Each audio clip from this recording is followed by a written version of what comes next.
Mas que bom ter você aqui, que Deus te abençoe, tá bom? Então, todo mundo achou? Primeira carta a Timóteo, capítulo 4, de 1 a 5, diz assim: Ora, o Espírito afirma expressamente que nos últimos tempos alguns apostatarão da fé, por obedecerem a espíritos enganadores e ensino de demônios, pela hipocrisia dos que falam mentiras e que têm a consciência cauterizada, que proíbem o casamento e exigem a abstinência de alimentos que Deus criou para serem recebidos com gratidão pelos que creem e conhecem a verdade.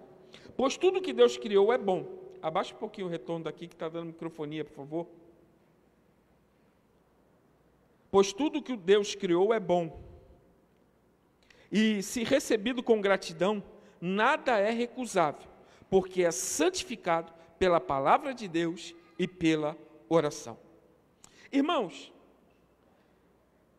a preparação desse sermão, ele vem desde novembro. Desde novembro eu venho pensando, pesquisando, estudando, olhando, porque iniciar um novo ano significa iniciar na nossa vida um novo tempo, de novas oportunidades, de novos desprazeres, de novas vitórias, de novas derrotas. De fato, eu pensei algumas vezes de apenas trazer uma palavra de encorajamento aos irmãos. Isso é normal, é de praxe, a gente faz assim porque nós precisamos desse fortalecimento bíblico na nossa vida diante de tudo que a gente vai viver, e a expectativa que nós temos do próximo ano gera no nosso coração isso. Porém, buscando ao Senhor em oração, Deus me levou então ao texto de Timóteo, aonde Timóteo recebe uma carta de Paulo, e nesse primeiro pedaço da carta, Paulo alerta Timóteo a respeito daqueles que deixariam a fé e participariam e iniciariam o processo de uma vida distante de Deus.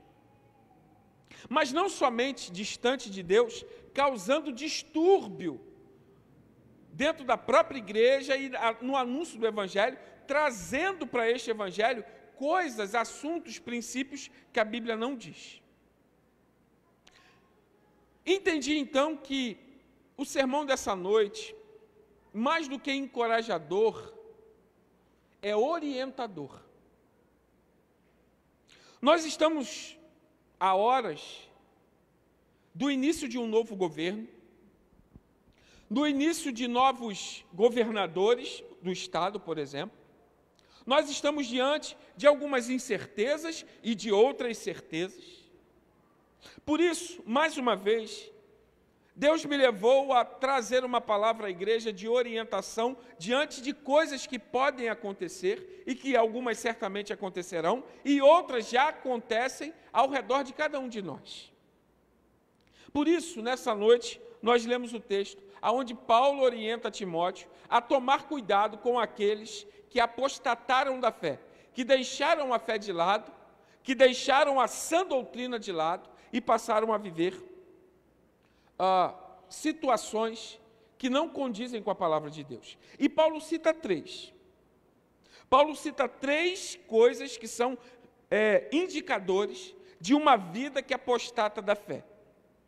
Características que Paulo afirma são apostasia, aqueles que deixam a fé, largam a fé, deixam a sã doutrina de lado e passam a viver aquilo que acham que deve viver. Obedece à mentira, porque o texto diz aqui, por obedecerem a espíritos enganadores. O engano nada mais é do que uma mentira. Então passaram a viver e crer numa mentira. Viver e crer de uma vida mentirosa, de coisas que são enganosas. E ensino de demônios, que no caso não é uma doutrina do demônio, mas o ensino do demônio baseado no princípio da mentira, do engano. Coisas que nos levam a tomar decisões erradas. E Jesus diz no capítulo 24 de Mateus que, no final dos tempos, até os escolhidos seriam enganados. Por isso, as primeiras características que o Espírito revela a Paulo e Paulo ensina a Timóteo são de apostasia da fé, deixar a fé de lado, obedecer à mentira, ao engano e crer em ensino, em doutrina de demônio. E essas três coisas resultam na vida das pessoas em características que eu irei apontar agora. Primeira característica, esfriamento espiritual. Aqueles que deixam a fé, aqueles que vivem na mentira e aqueles que creem no ensino de demônios, vivem o esfriamento espiritual. E aí, esse esfriamento espiritual, ele é traduzido, ele é mostrado, ele é vivido por pessoas que se tornam frequentadores de igreja. Pessoas que, eu me lembro quando eu falo isso do irmão Jorge, o pai do Otávio, se tornam crentes 007. Aqueles que são agentes secretos. A gente vê poucas vezes. E quando a gente vê, está disfarçado de crente. Pessoas que vivem o esfriamento espiritual, eles passam a ser frequentadores de igreja. E normalmente frequentam apenas aquilo que acha que deve frequentar. Vem quando é conveniente. Vem quando é algo que agrada a ele, ou quando é algo que ele organiza, ou é quando algo que ele vai ser colocado aqui na frente. Se esforçam quando desejam algo. Procuram a liderança quando desejam algo. Se tornam a exata expressão da sua própria vontade. No primeiro momento em que a sua vontade é contrariada, no primeiro momento em que ele se frustra diante das situações, no primeiro momento em que passa por algum problema e alguma situação difícil, se vão. Deixam a igreja e partem então a viver uma nova vida. Só que eles não apenas vão, mas eles passam a se referir com aqueles que ficaram, ou apontam para aqueles que ficaram, como desprovidos de uma espiritualidade. Esse povo não é espiritual. Esse povo vive na carne. Essa igreja está morta. Essa igreja não vive o evangelho. Essa igreja não tem amor. Eu não vejo amor nessa igreja. Essa igreja não cuida das pessoas. Essa igreja prefere construir um lindo banheiro ao invés de ajudar as pessoas. Pessoas que vivem o esfriamento espiritual se vão e falam mal daqueles que ficaram. A frieza se reflete em acusar o outro. Não sou eu que estou errado, não sou eu que tomei a decisão errada, não sou eu que estou vivendo esse esfriamento. É o outro que vive, é o outro que faz, a culpa é do outro. Forja uma ferida. Ou talvez já está ferido. E apenas esgaça a ferida para dizer que foi ferido. E esse ferido, então, passa a apontar a ferida e culpar o outro pela ferida que foi feita. E esse mascarado, muitas vezes, usa essa máscara por meio das atividades, por meio do ativismo ministerial, por meio de ações que acontecem. E então ele quer demonstrar uma super espiritualidade. Ele quer se demonstrar mais santo que outros. E aí eu conheço um bocado que diz assim: olha, essa semana eu fiz jejum 3 vezes. Olha, o jejum de Daniel foi fácil para mim. Não, eu subi um monte essa semana e lutei contra o diabo. Eu conheço muitos assim, irmãos, muitos, que são praticamente seres celestiais aqui na terra. E mais, passam a trazer a nós doutrinas de demônios. Por exemplo, existe a controvérsia de que pode ou não pode comer galinha ao molho pardo. Vocês sabem o que é galinha ao molho pardo? Pode ou não pode? Porque aquele molho escurecido, ele é feito do sangue do animal. Mas aquela picanha gorda, mal passada, a gente gosta de comer. Ah, pastor, mas aquele caldo, aquele suco da carne, não é sangue. Verdade, não é sangue. Mas nos lembra o sangue. Eu não estou aqui para te responder essa controvérsia. Mas o texto está. Olha o que o texto diz no versículo 4. Pois tudo que Deus criou é bom. E se recebido com gratidão, nada é recusável. Irmão, se você quer comer, eu não como porque eu não me agrada. O cheiro é até bom, mas não me agrada. Mas se você quiser comer, come. Mas é ingratidão ao Senhor. Coma. Coma. Porque tudo que Deus fez é bom. E aqui me lembro de outra história bíblica. Pedro sobe ao telhado e desenrola um manto branco e ali tem todas as espécies de animais impuros que os judeus não podem comer. E o que Deus diz a Pedro? Toma do animal e come. Pedro disse, não, Senhor, não vou comer porque é impuro. E aí Deus diz a ele, como você pode dizer que é impuro algo que eu santifiquei? Eu não estou aqui para restringir dieta de ninguém. Não estou aqui para dizer que você deve comer ou não. Mas, diante de todas as coisas, creia naquilo que a Bíblia diz. Uma super espiritualidade que diz que você não deve casar. Eu quero ser igual a Paulo. Irmão, para com isso. Outro dia, conversando com um jovem, eu disse a ele, meu camarada, você anda muito estressado. Sua cabeça só fica variando. Você não está dormindo de noite, vaso. Arruma uma namorada para se preocupar com ela. Eu te garanto que você não vai dormir. Mas agora com motivo de verdade. Ai, meu amor, que saudade de você. Não, pastor. Paulo não arrumou mulher e ele diz que é bom que o homem esteja só. Eu disse, você é Paulo, vaso? Você vai ficar pelado numa prisão, apanhar, junto com o seu companheiro, vai cantar e as cadeias vão se quebrar?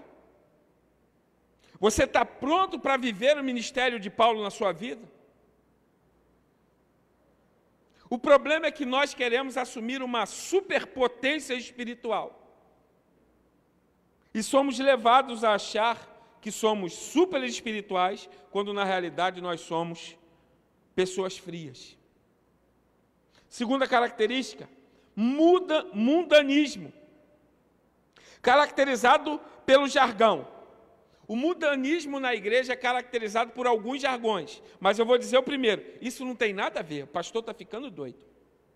Vocês conhecem essa história? E isso é velho, irmão, porque eu já falei isso e o pastor já brigou comigo. Não, isso não tem nada a ver, não. Isso não tem nada a ver. Tem tudo a ver. Isso é pós-moderno. Isso aí, a igreja tem que ser pós-moderna, inserida, ecumênica, como é a palavra, contemporânea. A igreja tem que ser uma igreja que vive os novos tempos. Isso aí é tradicionalismo. Isso é tradição, não fica com isso não. Certa vez eu escutei uma pessoa dizer assim, eu achei que você era muito tradicional. Eu falei, mas eu sou. Eu sou tradicional. Eu sou alguém que acredita numa teologia mais pautada nas Escrituras, com as manifestações que a Escritura diz. Eu sou alguém mais tradicional. Não, mas você é muito engraçado, crente tradicional é sisudo. Falei, aonde que isso está escrito? Isso é um conceito que você tem, não que a pessoa é. Sim, eu sou tradicional. Pode não parecer, mas sou. Olha, nós vamos fazer uma rave gospel. nós vamos botar balinha de house preta para os jovens ficar com a boca ardendo para achar que vamos botar neon na igreja, porque a gente precisa atrair os jovens. Não, irmão, você não precisa atrair o jovem. O que atrai o jovem é a palavra de Deus. É o ensino da Escritura. Quem atrai o jovem é o Espírito Santo. Não é a sua fala, não é a nossa arrumação.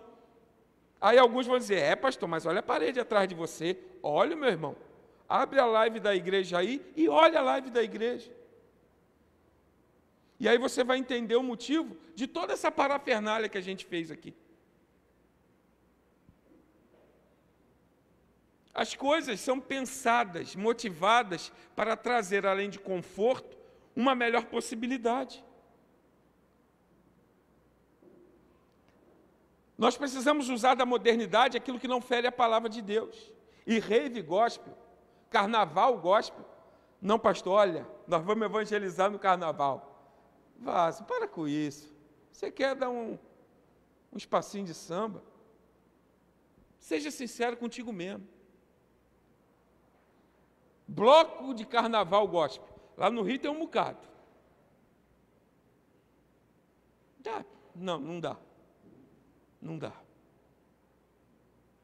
O que a sociedade caída em seus delitos e pecados ama, eu caminho, ou melhor, eu corro no sentido oposto.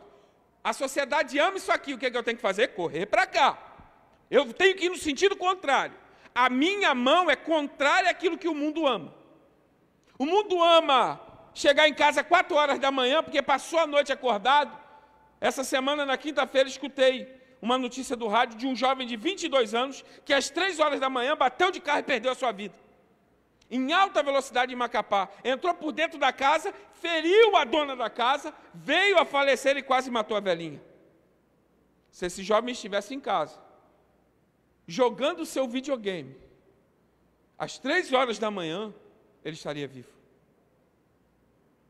O que esse mundo ensina, a gente tem que ir na direção oposta. O mundo diz que isso não tem nada a ver. Se o mundo diz que não tem nada a ver, é porque tem tudo a ver. Você quer ver uma frase que eu já escutei de crente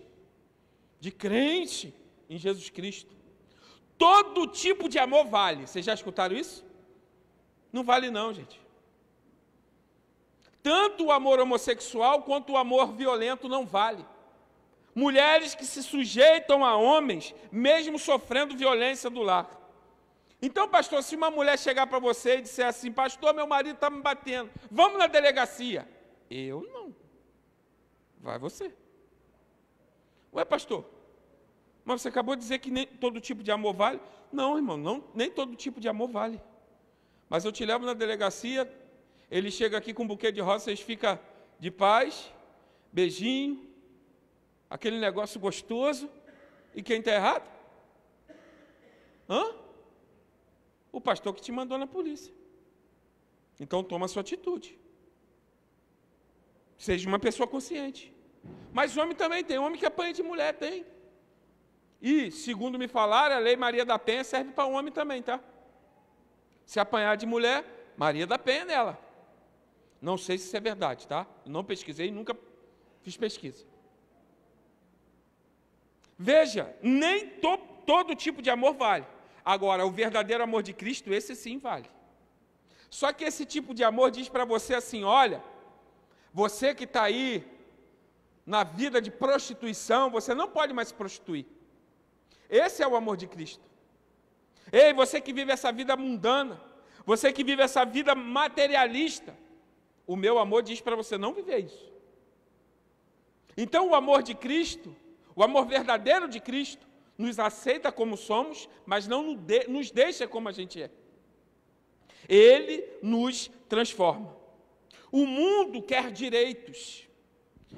Direitos humanos, direito da mulher, direito do negro, direito do índio, direito dos portadores de necessidades especiais, direito disso, direito. O mundo só quer direito. Eu não sou contra a nenhuma política de direitos humanos. desde que ela não fira ou faça uma ferida naquilo que a Bíblia diz. Eu não tenho dificuldade nenhuma em falar sobre direito. Mas, se o mundo quer direito, o crente quer dever. Se o mundo quer direito, o crente quer servir. Porque se eu ando na contramão do mundo, quanto mais direito o mundo quer, mais serviço eu vou ter. Quanto mais direito, para um lado, mais dever para o outro. Eu ando na contramão do mundo. E aí eu falo isso por causa das polêmicas das últimas semanas, das músicas que foram pedidas para que a gente não cante mais. Músicas como Alvo como a Neve, O Nosso General é Cristo. Tem agora, eu não sei se os irmãos viram, que a gente não pode mais cantar Lindo, lindo, lindo és, glória, glória eu te dou, porque o feio vai se ofender. Porque a gente está falando lindo, aquele que é feio vai se ofender. Meu irmão, quanto mais direito alguém quer, mais dever a gente tem. O mundo quer bebedeira, o mundo quer festa, e aí eu me lembro daquele filme, Eu Quero Festa, eu quero dança, eu quero festa. Vocês lembram desse filme? Eu assisti no cinema, em 3D. Como é o nome desse filme? Rio, é o nome do Rio, do filme. Lá no Rio não tem só festa não, tá? Tem trabalho para chuchu. Pergunta só a Josué aqui. Enquanto muitos querem, o mundo quer festa, enquanto o mundo quer prostituição, enquanto o mundo quer facilidade, a igreja deve querer sobriedade. Ao invés de bebedeira, sobriedade. Ao invés de festa, alegria. E aí a Bíblia nos diz que o mundo estranha a nossa alegria mesmo em meio às tribulações, mesmo em meio às dificuldades.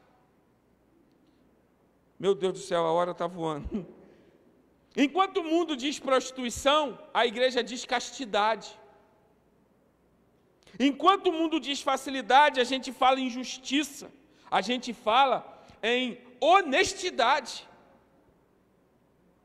Como sair disso então, pastor, se a gente está aqui enfiado nesse mundo maluco? Simples, a Bíblia nos orienta. Primeira coisa, marcas de uma vida focada em Jesus. Primeira coisa que o texto diz, gratidão. Coma tudo que você recebe, seja grato. Não é porque não disseram que você tem que viver solteiro ou que você não pode comer alguma coisa. Não viva sobre isso. Viva na gratidão daquilo que Deus te deu. E o que Deus te deu, eu te garanto que é o melhor para você. Tem mais. Viva pela palavra de Deus, porque você é santificado por ela. Olha o versículo 5. Porque é santificado pela palavra de Deus. Você é santificado pela palavra de Deus. E aí, meu irmão, quando eu falo isso, eu lembro do Elias. Qual é a nossa missão, qual é a nossa visão e qual é os nossos valores? Pega o foguete lá atrás, falava. O foguete não, o negócio que vai estourar lá. Qual é a nossa missão, irmãos? O pastor colou lá na entrada da igreja. Colou não, pendurou.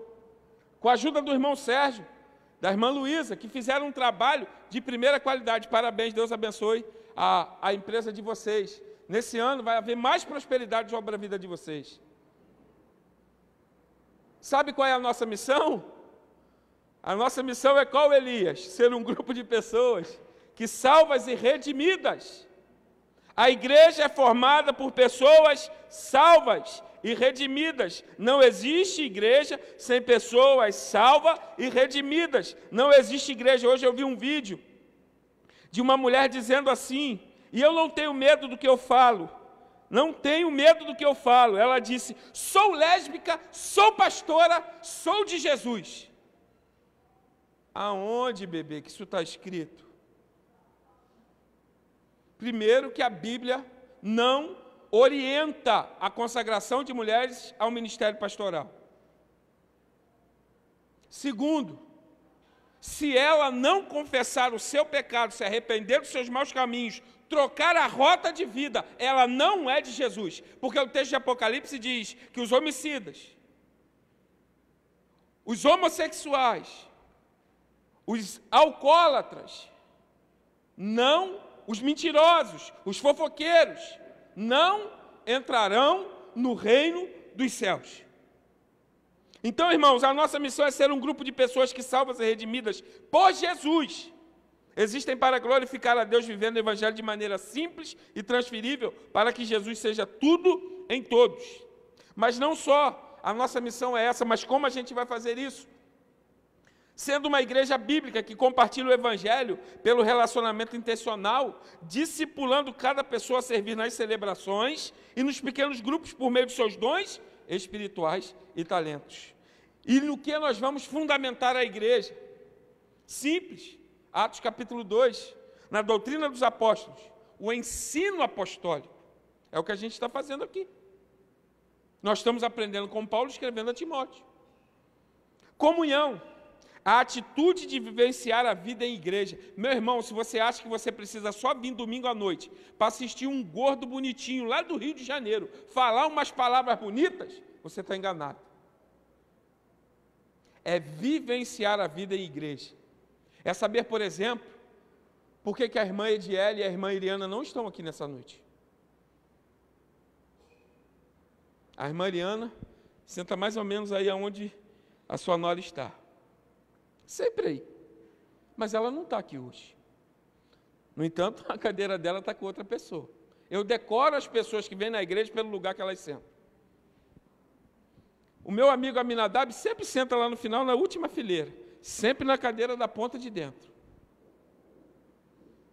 O Elias, da Tainara, a mesma coisa. E assim por diante. Irmãos, a nossa visão, os nossos valores é vivenciar a vida em igreja, é participar da vida da igreja. Se tem que limpar, a gente limpa. Se tem que festejar e comer igual a gente vai fazer daqui a pouco, a gente come. Mas juntos. O partir do pão, que é compartilhar com quem precisa. Nós entregamos 15 cestas básicas, entregamos 16 panetones. Essa é uma igreja que constrói estrutura, mas que ama as pessoas.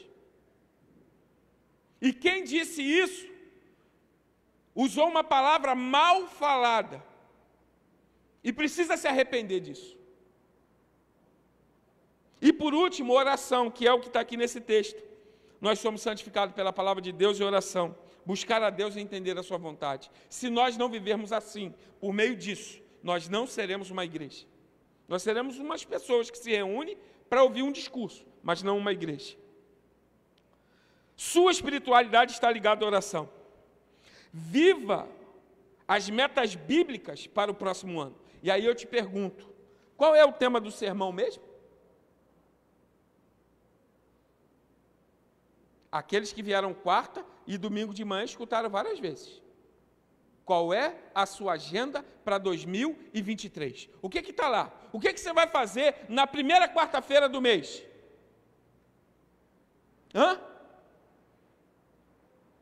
Eu vou estar saindo de férias. Na madrugada voando para o Rio de Janeiro.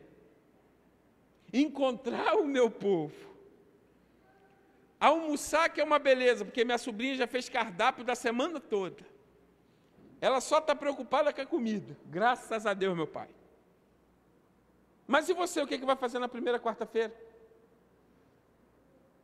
O que a sua agenda define para o próximo ano? Você quer comprar um carro novo? Em nome de Jesus você vai conseguir. Mas esse carro é só para você ou é para a glória de Deus? Ai, pastor, eu vou viajar para a Disney, vou conhecer o Mickey. Amém, minha irmã. Evangelize o cara vestido, eu não falo inglês, o Google te ajuda. Nós devemos estar na sociedade, vivendo fora dela. O seu ano novo só será um novo ano se você viver os princípios da palavra de Deus. Por isso, meu irmão, qual é a sua agenda para 2023? Ela está cheia de compromisso ou ela está cheia de Cristo? Ela está cheia de evento ou ela está cheia de presença de Cristo? Olha, pastor, nos primeiros 6 meses eu vou para Dubai, que eu tenho um curso para fazer, e não quero mais lá eu sei que não pode ter igreja, então eu vou me afastar durante 6 meses. Meu irmão, não faça isso. Não faça isso. E eu quero encerrar minha palavra nessa noite dizendo uma coisa: reescreva a sua agenda para 2023. Reescreva. Aonde está? Festa de aniversário da minha tataravó, que já morreu há 23 anos, mas a família ainda comemora. Não vá não, irmão, vem para a igreja. Participa de um pequeno grupo. Participa do nosso evangelismo. Nós vamos ter, se Deus quiser, 4 evangelismos durante esse ano. Participa da IBD. Irmão, eu sou fissurado em Fórmula 1. Mas os corridas de Fórmula 1 é na hora do culto, de manhã. Tem um cara que vende a corrida na internet, pelo que você der. 10 centavos, 20 centavos, 50 reais. O que você dá, ele passa. Irmãos, esse ano eu gastei, foi dinheiro, tentando assistir Fórmula 1, de madrugada, porque eu perdi até a reprise da televisão, porque na hora da reprise tem culto aqui na igreja. A sua agenda precisa estar cheia. Precisa. Eu quero que você passeie, meu irmão. Eu quero que você veja sua mãe, que tem muitos anos que você não vê, seu pai, seu tio. Vai para Maragogi, ô glória! Vai passear, vai casar amigo em Recife, igual teve gente aí que foi. Vai para Brasília assistir show de Oficina G3, vai! Mas não se esqueça que você vive para a glória de Deus. A sua vida aqui nessa terra não é de passeio. A sua vida aqui não é de festa somente, é de compromisso real com Jesus Cristo. E eu quero convidar aqui à frente, eu quero convidar a diretoria estatutária, por favor, vem cá, rapidinho, os que estão presentes. A diretoria estatutária e o conselho fiscal também, por favor.